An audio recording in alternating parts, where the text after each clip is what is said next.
গেমে চল জানি এবার এই যে দেখ এই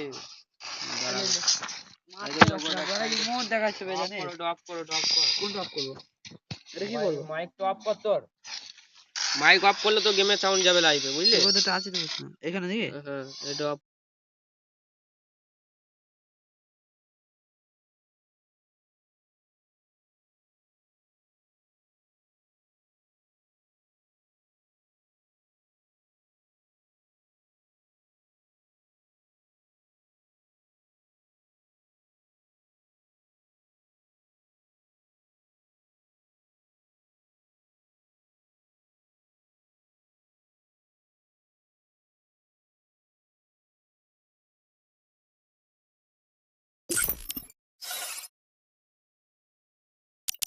Time to slice and dice.